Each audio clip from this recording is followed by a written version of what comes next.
Cette implication de chacun, ce militantisme, n'ayons pas peur des mots, n'est pas une exclusivité évidemment de la Ligue de l'enseignement, et je suis sûr que cette table ronde permettra de mesurer à quel point toutes et tous, toutes organisations confondues, nous œuvrons au maximum de nos moyens. Des moyens qui nous font défaut de plus en plus, et que même la meilleure volonté du monde, un jour, ne pourra plus compenser.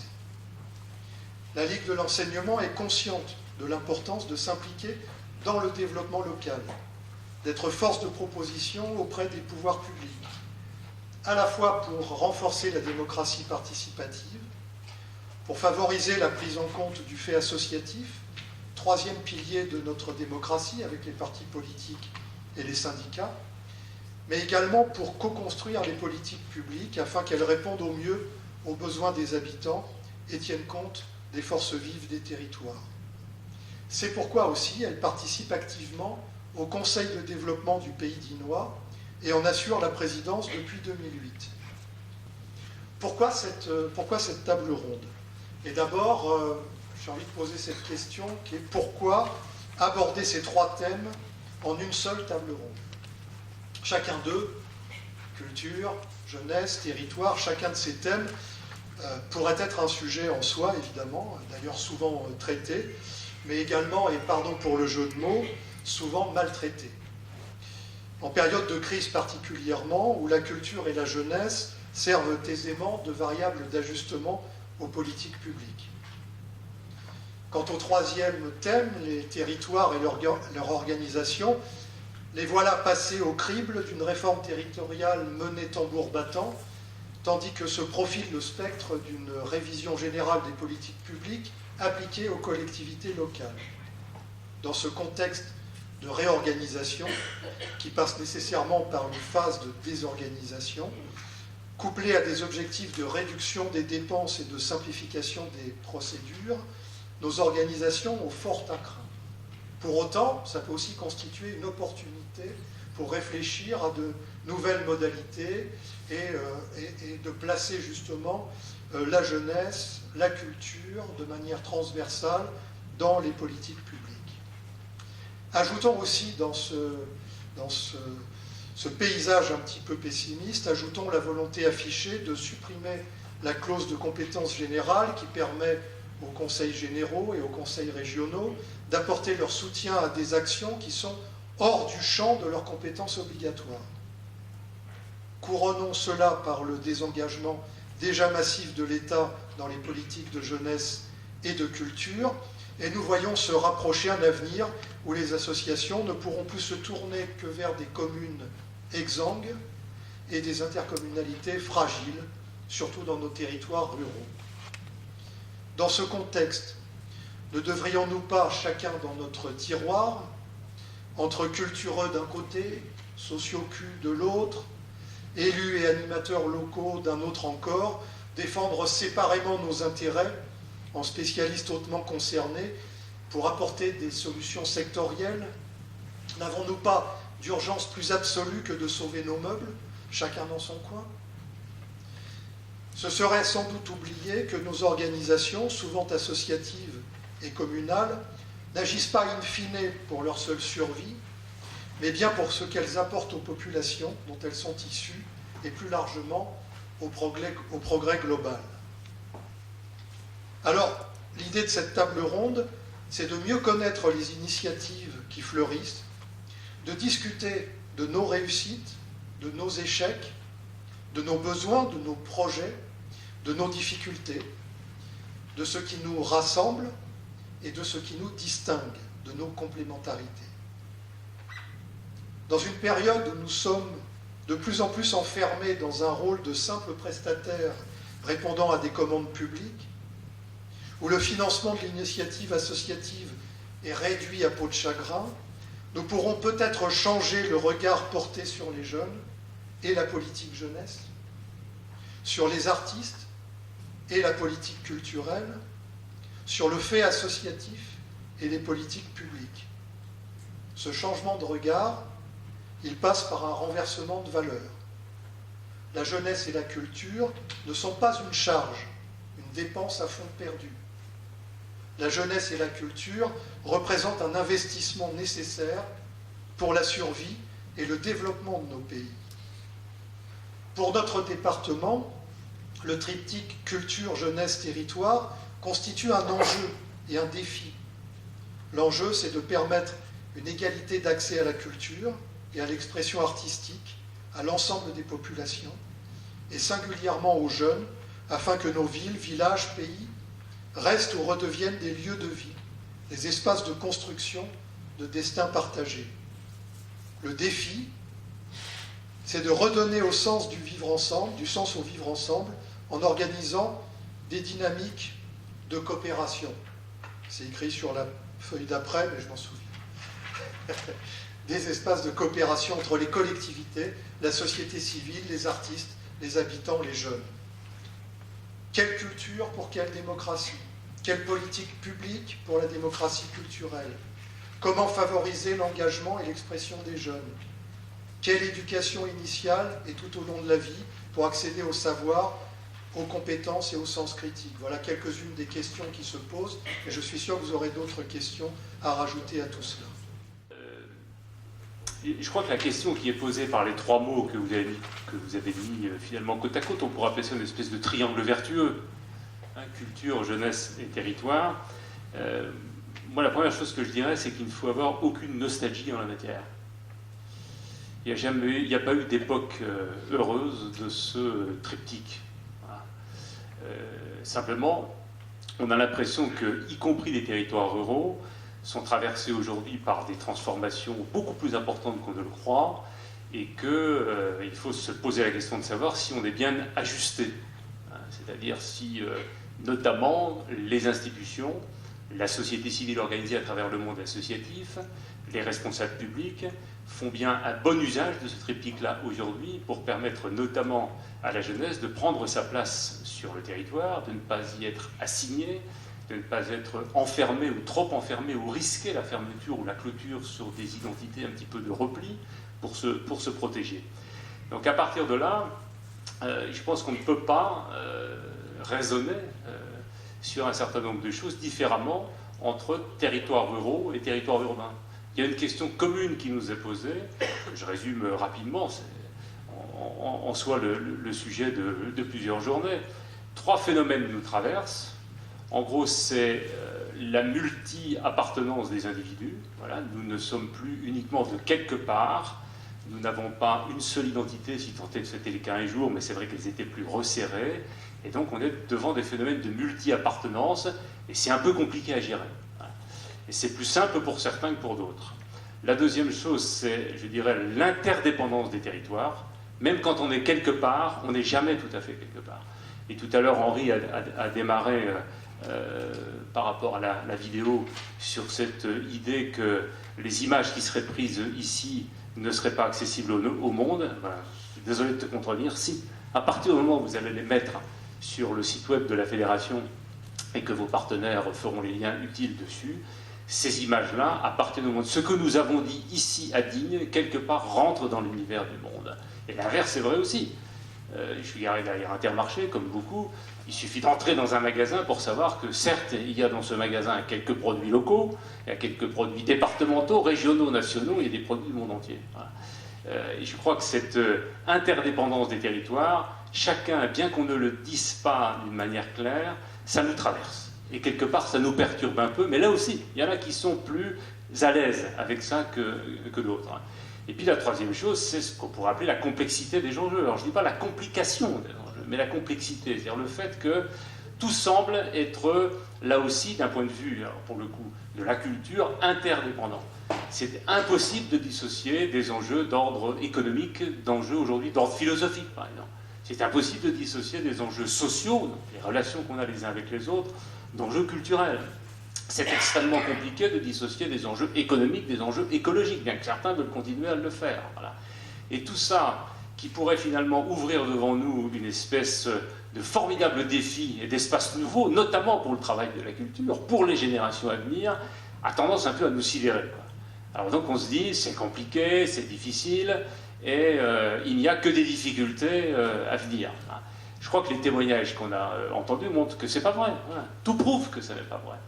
Et donc il faut, je crois, s'atteler à rendre beaucoup plus visible le témoignage des acteurs qui, que ce soit sur les territoires ruraux, ou en milieu urbain ou partout, eh bien, tentent de faire aujourd'hui avec la situation telle qu'elle est. Non pas pour s'y complaire, mais pour effectivement l'améliorer, pour faire en sorte, parce qu'il y a quand même de vraies difficultés, et notamment de vrais risques, et notamment des risques de repli. Moi, je vais insister un petit peu là-dessus, mais qui ne touchent pas que les jeunes. La manifestation du repli culturel, et Jean-Claude l'a évoqué, elle est beaucoup plus, à mon avis, chez les personnes de plus de 70 ans qui passent à peu près 7 à 8 heures par jour devant leur téléviseur et qui n'ont comme représentation du monde que le journal de Jean-Pierre Pernaut à 13 heures, que celle des jeunes des villages de ce département qui, quelque part, circulent, naviguent, alors pas toujours on le souhaiterait, mais bon, c'est leur problème dessus. Et ce qui fait que leurs représentations sont sans doute plus ouvertes que celles des personnes que j'évoquais, ou même que les miennes dessus, parce qu'ils ont beaucoup moins d'arrière-pensée. Ils ont à la fois moins d'histoire, ils ont moins de choses à porter sur leurs épaules, et quelque part, ils ont encore cette fraîcheur qui leur permettra peut-être d'ailleurs de ne pas commettre les erreurs qu'on a commises.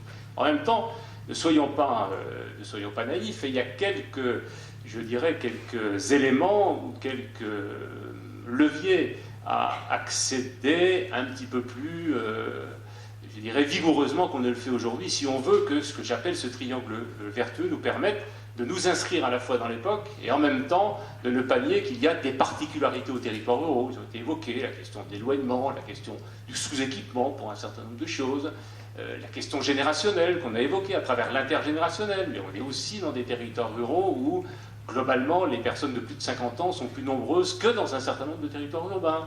Ce qui à la fois peut apparaître comme un poids, mais qui peut être aussi formidablement enrichissant du point de vue justement de la nature des relations culturelles et des relations sociales sur un territoire. Et donc, moi, parmi ces ingrédients-là, ou les choses sur lesquelles il faudrait peut-être un peu plus travailler, j'en vois 3. La première, c'était évoqué notamment par Damien, si nous parlons de culture, parlons vraiment de culture. Et ne parlons pas de morceaux de la culture. Parlons de culture, c'est-à-dire je dirais, de la vision la plus complète et la plus complexe de la culture, celle que lui donne par exemple un philosophe comme Jean Lacroix quand il dit la culture c'est ce qui permet à un humain de se situer. Voilà, j'ai une histoire, j'ai une origine, on m'a passé quelque chose, je comprends mon environnement, j'ai des tas de choses qui me permettent de le comprendre, je m'y situe et je vais y trouver ma place. Ça ne va pas être facile, mais je vais y trouver ma place. Et il y a pour ce concours à la capacité à se situer différentes choses qui s'assemblent, quelquefois se contestent, quelquefois se complètent aussi. Alors on a évoqué, évidemment, on a eu le témoignage en la matière, la question des artistes et de l'art, c'est un élément extrêmement important sur la capacité à se situer. Pourquoi ? Parce que généralement, ça décale le regard. C'est fait essentiellement pour ça. C'est fait justement pour ne pas nous assigner dans des idées toutes faites et devant une représentation qui est une représentation purement héritée.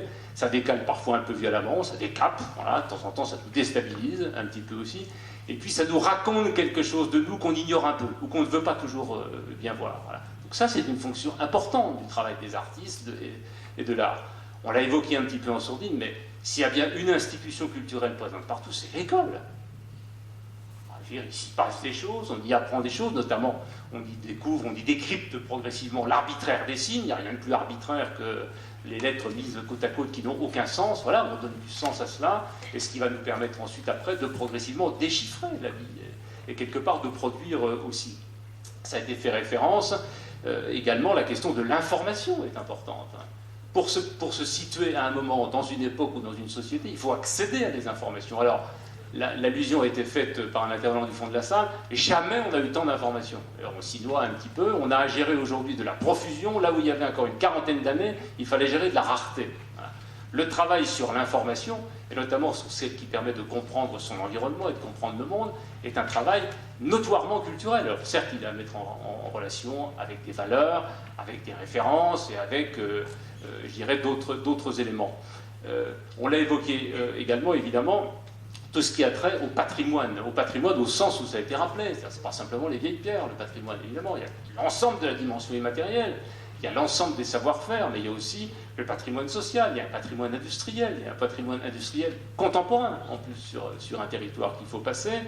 Évidemment, il y a tout ce qui est de l'ordre du non formel. Alors bon, on y est nous un petit peu plus habitués parce que c'est un peu le travail de l'éducation populaire, même si parfois ça prend des formes un peu trop figées, surtout quand on est contraint de rentrer dans des logiques, par exemple, d'appel d'offres qui nous disent ce qu'il faut faire et qui nous obligent un peu à être non plus trop sur le registre de notre travail, mais à galoper derrière la sous-traitance de la puissance publique, notamment sur les politiques de jeunesse. Voilà. Donc là, c'est notre responsabilité de trouver une manière de respirer au milieu de tout ça et de retrouver des formes, des latitudes qui font qu'on ne fait pas que sous-traiter la puissance publique ou sous-traiter la commande, mais on est aussi dans l'autonomie de nos projets. Je pense qu'on ne peut pas non plus dissocier les questions de culture de celles de formation professionnelle et d'insertion sociale. C'est un élément important dans la constitution d'un individu. Et la formation professionnelle, c'est aussi la reconversion permanente. On dit qu'on vit 85 ans et qu'il faudra plusieurs fois se reconvertir, pas simplement d'un point de vue professionnel, mais le lien qu'il y a entre le métier qu'on fait, la profession qu'on exerce et la représentation qu'on a du monde, on le sait, est extrêmement importante aujourd'hui. Donc vous voyez, je pourrais trouver encore d'autres exemples de ce qui constitue la culture. Et donc la première chose sur laquelle il me semble il faut travailler à l'échelle territoriale, et c'est sans doute non pas plus simple, mais différent en milieu rural qu'en milieu urbain, compte tenu de la caractéristique du territoire rural, c'est de faire en sorte de ne pas désarimer les différents éléments constitutifs d'une culture. Faire en sorte qu'au contraire, ces éléments-là puissent dialoguer les uns avec les autres. Et que, notamment pour ceux qui, à un moment, apparaissent les plus, les plus urgents à réintroduire, parce qu'ils y sont moins présents. Alors, on évoque la question, par exemple, des artistes. Leur présence est parfois moins visible en milieu rural. Parfois, c'est l'inverse. En ville, on peut avoir le sentiment qu'ils disparaissent complètement, d'ailleurs, les murs dans lesquels ils sont enfermés. En milieu rural, un écrivain fait le choix d'habiter dans un endroit, il devient immédiatement un résident exceptionnel dans cet endroit-là. Il est utilisé aussi bien par l'école, par le club troisième âge, comme une ressource possible. Et il va souvent s'investir beaucoup plus sur son territoire, au prix parfois d'ailleurs d'avoir un petit peu moins de temps pour créer. Donc première chose, faisons en sorte que quand on parle de culture, eh bien on en prenne, je dirais, l'ensemble des sens, si on veut effectivement mettre la culture au service d'un projet de développement humain du territoire. Et puis n'oublions pas que, et ça a été évoqué aussi, si on prend l'exemple notamment de ce qu'on appelle les jeunes, mais je vais y revenir parce que c'est le deuxième levier sur lequel il faut travailler, on sait à peu près aujourd'hui de quoi est constituée la vie d'un jeune de 12 ans, préadolescent, qui va avant d'entrer dans la jeunesse dont on parle, c'est-à-dire les 16-25 ans. Un jeune de 12 ans, ça a passé 4 ans à dormir, 4 ans dans sa famille, et puis ça a passé 1 an à l'école, 1 an derrière la télé, 1 an derrière les écrans, 8 mois en activité de loisirs organisée, et 4 mois dans un club de sport ou en sortie culturelle. Donc la fabrique de ces représentations, donc la manière dont il envisage les relations avec les autres, parce que c'est déterminant, c'est pour ça que le travail de la culture est déterminant, parce que c'est ce qui fait qu'on envisage la relation aux autres d'une certaine manière. Et la totalité des relations sociales dans un territoire, elle est conditionnée par la question de la culture et par l'usage qu'on fait de la culture. Eh bien, cette représentation-là du monde, aujourd'hui, c'est comme ça qu'elle se fait. Voilà. Et il faut jouer, de la même façon qu'il faut mobiliser la totalité des dimensions de la culture, eh bien, il faut jouer sur tous ces instants-là et saisir à un moment les plus propices pour faire le travail culturel dessus. Deuxième élément, je vais beaucoup plus vite sur la question des jeunes, mais ça a été dit. D'abord, il y a des jeunesses, évidemment, et en plus, moi, je ne sais pas toujours de quoi on parle quand on parle des 16-25 ans. De quoi parle-t-on quand on parle des 16-25 ans? À 25 ans, et heureusement, il y a des gens qui aujourd'hui sont installés, travaillent, ils sont mariés, ils ont des enfants. À 16 ans, généralement, d'abord, les mineurs, donc ce qui veut dire qu'à point de vue politique et civique, on n'est reconnu que partiellement, et en plus, souvent, on est encore dans la dépendance de sa famille. Alors, il y a évidemment des gens de 25 ans, des jeunes de 25 ans, qui sont aussi dans la dépendance de leur famille, mais ce n'est pas tout à fait la même chose. D'abord, ils ont le droit de voter, en plus, ils sont, même s'ils ne sont pas autonomes complètement, ils ont une partie d'autonomie. Donc, quand on a une approche des questions de jeunesse sur un territoire, faisons en sorte de ne pas traiter les 16-25 ans comme une catégorie. Même si ça arrange les statisticiens, quand ils nous demandent des rapports dessus, je pense qu'il faut vraiment faire attention qu'à l'intérieur de cette catégorie-là, si c'est celle dont on parle et dont vous voulez parler au travers du Conseil de développement, de dissocier, je dirais, les différents aspects des 16-25 ans.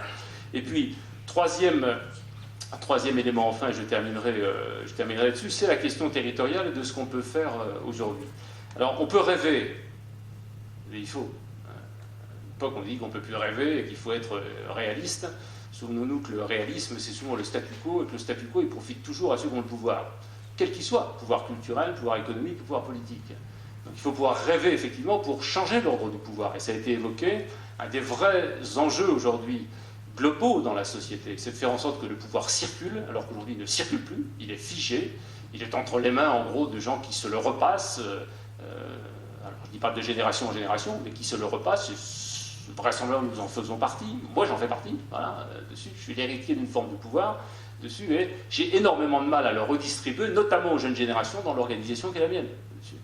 Et il faut qu'on fasse des efforts, il faut être attentif à ne pas, nous, dans le monde associatif, aller donner des leçons aux bonnes politiques, alors qu'on a énormément de mal à écarter un petit peu, à ouvrir les portes pour faire en sorte que des jeunes viennent s'installer chez nous et quelque part nous virent à un moment. Parce qu'il n'y a pas de miracle en termes de pouvoir. Pour que certains aient de la place, il faut qu'il y en ait qui leur laissent de la place.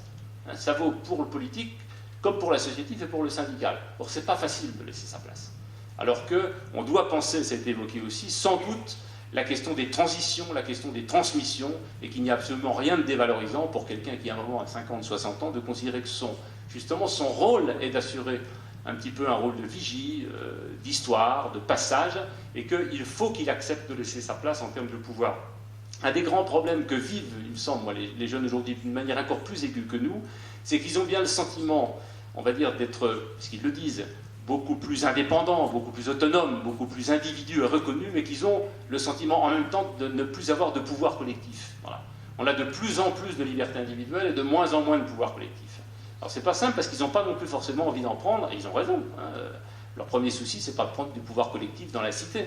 C'est de grandir, c'est d'aimer, ils ont raison, et il faut absolument le faire, c'est une activité essentielle. Il faut leur laisser de l'espace pour ça, y compris de l'espace un peu risqué. Il y a des choses qui sont à notre portée par rapport à cette question des multi-appartenances, des interdépendances, de la complexité et de la culture aujourd'hui très ouverte des jeunes et constituée, je dirais, pour une bonne partie de ce que j'évoquais en termes de temps qu'ils passent pour s'acculturer. Il faut sans doute réfléchir à une espèce de relocalisation. Ça peut vous sembler paradoxal, mais je crois que dans le même temps, il faut effectivement créer une vraie culture du mouvement, une culture de l'ouverture. On a dit tout ce qu'on pensait de l'importance aujourd'hui pour des jeunes de circuler, d'aller voir ailleurs, etc. Et en même temps, moi je crois qu'il faut relocaliser un certain nombre de choses. Non pas pour s'y enfermer, mais pour faire du territoire à un moment, et notamment du territoire local, une occasion de comprendre le monde. Parce que le monde est dans le territoire local. Et parce qu'on peut faire l'expérience du monde et l'expérience des autres à partir du local, à condition qu'on conçoive le local pour ça. Et non pas simplement comme un lieu de conservation, un lieu où on va se rassurer entre soi, où on va avoir le sentiment que le monde bouge à côté de nous et que nous, on va pouvoir rester tranquille entre nous. Voilà. Et je vais prendre un exemple, notamment parce que c'est celui sur lequel nous travaillons avec quelques fédérations de la Ligue et une dizaine de départements. Franchement, est-ce qu'il est si compliqué que cela aujourd'hui, alors qu'ils sont extrêmement nombreux? Alors un peu moins au milieu rural, et ça a été évoqué, c'est un vrai problème pour le coup, je dirais, d'aménagement territorial de l'éducation et de la formation. Les établissements scolaires dans ce pays sont ouverts 150 jours par an. 150 jours par an. Ça coûte de plus en plus cher aux collectivités, elles les rénovent très bien, la plupart du temps, je ne sais pas ce qu'il en est ici, mais les lycées n'ont jamais été comme ils ont été, j'ai été lycéen, les collèges non plus, les établissements d'enseignement supérieur commencent à se rénover aussi, avec l'autonomie qui n'a pas que des inconvénients, mais quelques avantages aussi. Que faisons-nous de ces établissements posés sur des territoires qui sont ouverts 150 jours par an, alors qu'une année c'est 365 jours? Comment est-ce qu'à partir de lieux qui existent, qui sont quelque part des références, parfois négatives, notamment pour des jeunes qui ont eu de mauvaises expériences, mais globalement, ils sont plutôt plébiscités aujourd'hui par les jeunes. Ils sont plutôt revendiqués par des lieux où ils sont bien, notamment parce qu'ils ont des activités de sociabilité, juvéniles pour les plus jeunes, et pour d'autres, ils y apprennent ensemble aussi. Est-ce qu'on ne pourrait pas envisager que les collèges et les lycées, par exemple, deviennent partout de véritables maisons des savoirs et de la culture sur leur territoire? Des collèges qui ont une fonction scolaire, voilà. Pas le temps de développer, mais c'est des fonctions scolaires qu'il faut faire évoluer parce qu'aujourd'hui, il y a eu quelques allusions, ils ne sont pas ajustés, ces fonctions scolaires, aux enjeux culturels du moment, et notamment il y a une pression scolaire qui est telle que le travail culturel, paradoxalement, s'y fait beaucoup moins qu'il ne devrait s'y faire, mais on pourrait tout à fait concevoir que ces collèges et ces lycées, par exemple, c'est l'exemple sur lequel nous travaillons aujourd'hui, à travers des cahiers des charges progressifs qu'on élabore avec les acteurs eux-mêmes, soit systématiquement jumelés avec d'autres établissements scolaires, en Europe notamment, et dans un autre pays du monde, mais avec des vrais jumelages. Pas simplement le truc qui permet simplement à un moment de faire quelques appareillements de courrier. Des vrais jumelages, comme certains établissements en ont aujourd'hui. Les jeunes vont circuler d'un pays à l'autre. Ils vont aller d'une famille à l'autre véritablement. Progressivement, et on sait que ce sera inévitable, on ne pourra plus concevoir la formation des lycéens sans qu'en première et en terminale, tous les lycéens aient passé un mois dans l'autre pays d'Europe. C'est inconcevable, ça, aujourd'hui. Le lycée deviendra à un moment le lieu ressource pour ces échanges-là, et pas simplement à finalité culturelle. Si l'établissement scolaire est jumelé effectivement avec un autre établissement d'un pays, on va dire par exemple d'Afrique, c'est aussi l'occasion d'une expérience de solidarité réelle pour les jeunes de l'établissement, mais aussi pour la totalité du territoire, à travers le lien avec la coopération décentralisée. Si l'établissement scolaire, devenu maison des savoirs et de la culture, est systématiquement jumelé avec un lieu de recherche, vous savez qu'il y a en France 18 000 chercheurs dans le réseau du CNRS. Il n'y en a pas loin d'ici. Peut-être même y en a-t-il à Digne. Il y a des laboratoires partout. Lier un laboratoire de recherche avec un établissement scolaire, permettant et aux élèves eux-mêmes d'ailleurs de devenir quelque part des co-cherchants avec le chercheur, mais aussi à une partie de la population que ça intéresse, ça donne et à l'établissement et aux jeunes une idée, je dirais, du progrès possible à travers une recherche scientifique mieux partagée, et non pas la crainte que la recherche scientifique ne va provoquer que des abîmes aujourd'hui d'interrogation sur les nouvelles responsabilités humaines.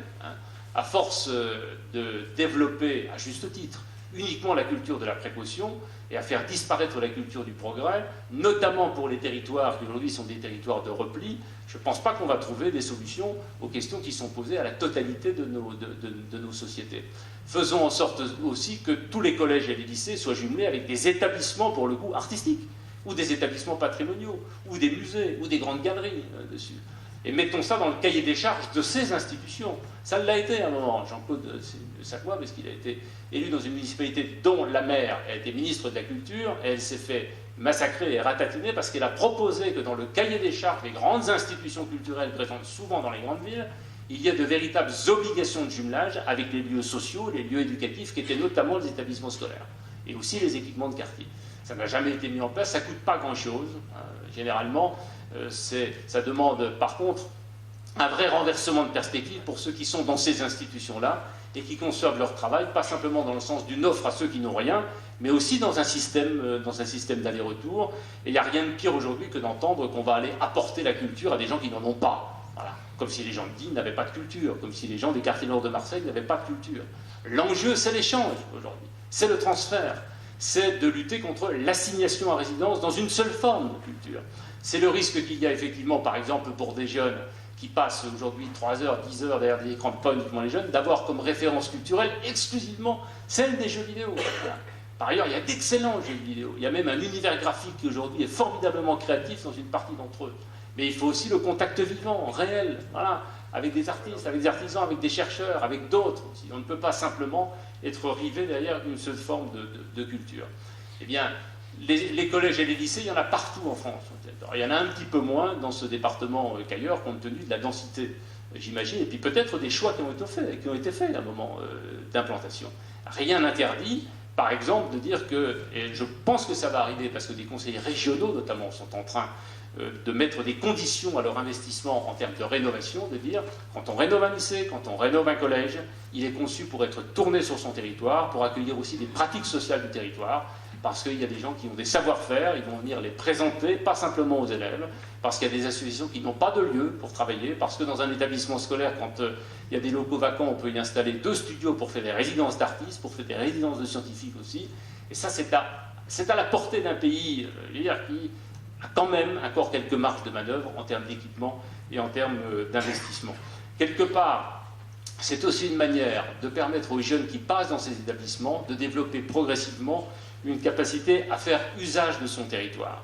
Et quand on fait usage de son territoire local, généralement, on sait faire usage des autres territoires sur lesquels on va être amené à se déplacer. Et on a plus de chances de faire usage de ces interdépendances territoriales, parce qu'on sait que le territoire de Digne, il est effectivement enchâssé en relation avec d'autres territoires. Faire l'expérience de son territoire, c'est effectivement mobiliser la culture dans toutes ses dimensions pour faire en sorte que ce territoire ait du sens et qu'on s'y sente, y compris en situation de produire de la culture, à un moment. Et pas simplement d'être toujours en situation d'aller vers les autres dessus. Et la production de la culture, l'accès à des cultures constituées, la circulation des cultures sur un même territoire Je crois que c'est ce qui peut éviter, à un moment, toute forme d'assignation à résidence. L'allusion a été faite précédemment, et je terminerai là-dessus, par rapport à la question du développement. Je crois, mais je ne le cite pas littéralement, donc si tu as la formule, vous pourrez toujours la reprendre en exergue de vos travaux. Je crois que c'est Christian Bachmann qui travaillait notamment avec Goncharov à un moment dans la revue de la DELS, qui disait que le développement, à un moment, et le développement humain d'un territoire, c'est ce qui devait permettre à tous les habitants d'un territoire, donc disons aux jeunes par exemple, de se doter des moyens de satisfaire leur envie de rester ou leur désir de partir. Essayer de se doter des moyens de satisfaire l'envie de rester ou le désir de partir. Il n'y a aucune raison que des gens se sentent coupables parce qu'ils ont envie de partir. Mais il n'y a aucune raison qu'ils se sentent coupables aussi parce qu'ils ont formidablement envie de rester. Et je crois que c'est ça sur quoi il faut travailler, et à l'échelle d'un territoire rural comme d'un territoire urbain, simplement, les conditions à mettre en œuvre ne sont pas tout à fait les mêmes pour toutes les raisons qui ont été évoquées. Et c'est sans doute à ce prix-là, quand des acteurs arrivent à coopérer entre eux, à décloisonner leur mode d'intervention, à casser des hiérarchies qui sont des hiérarchies stérilisantes aujourd'hui, qu'on peut notamment, avec les jeunes, leur donner le sentiment que l'avenir est possible, qu'ils restent ou qu'ils s'en aillent.